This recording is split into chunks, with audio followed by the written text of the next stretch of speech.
నమస్కారం అండి. నా పేరు రవికుమార్ అండి. నేను పెద్దజీయర్ స్వామి మఠంలో కొంతకాలంగా గుమాస్తాగా పనిచేస్తున్నాను. అలాగే కేబుల్ బిజినెస్ ఉంది, రియల్ ఎస్టేట్ వ్యాపారం కూడా చేసుకుంటూ ఉన్నాను. గత 2 సంవత్సరాల క్రితము ఏప్రిల్ 29వ తారీఖున 2023 ఆ రోజు పరకామణిలో ఒక తప్పు చేశాను. ఆ తప్పుకు ప్రాయశ్చితంగా నేను మా కుటుంబము మహాపాపంగా భావించి నా ఆస్తిలో 90% స్వామివారికి ఇవ్వాలని అనుకున్నాము. అలాగే స్వామివారి పేరు రాసి ఇచ్చాము. కానీ దాన్ని కొంతమంది మరోలాగా భావించి దాన్ని ఇంకోలాగా మాట్లాడుతూ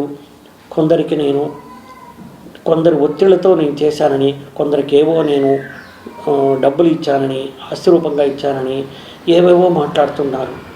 అది కాకుండా నా ఆస్తి నేను స్వామివారికి ఇవ్వటానికి ఎవరికో ఎందుకు ఇస్తాను చెప్పండి.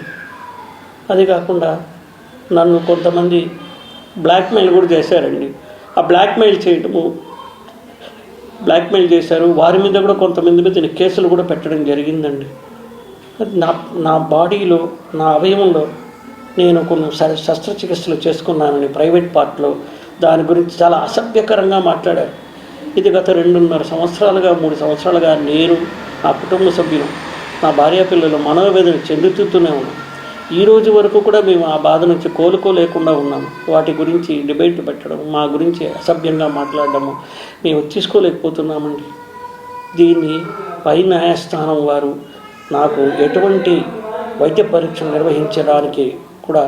నిర్వహించినా కూడా నేను దానికి సహకరిస్తానని, దానికి నేను సిద్ధంగా ఉన్నాను.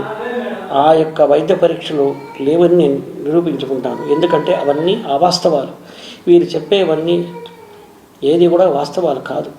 దయచేసి అర్థం చేసుకోండి. నా మనోవేదన ఈ రోజుకి నేను, నా భార్యాపిల్లలు తలుచుకుంటే నేను ఎంత మహాపాపం చేశాను తలుచుకుని బాధపడి రోజు లేదు.